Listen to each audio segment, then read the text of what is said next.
प्रथमे निजेके स्वकर्तव्ये निवेशित करिबे अतःपर अपरके उपदेश दिबे। पंडित व्यक्ति क्लेशयुक्त हইबेन ना। धम्मपद 158।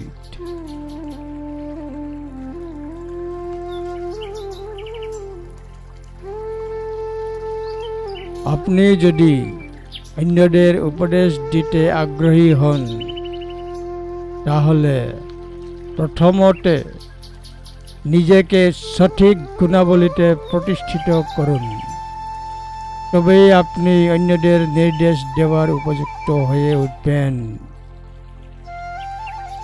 একজনকে প্রথমে নিজেকে প্রতিষ্ঠিত করতে হবে যা সঠিক। কেউ তখন অন্যকে শেখাতে পারে। জ্ঞানী একজনকে দোষ দেওয়া হয় না। पंडित व्यक्ति क्लेशयुक्त हইবেন না।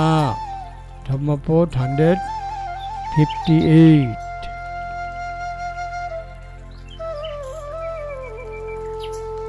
अट्टानमेव प्रथमं पंडित रूपे निवेशयेत्।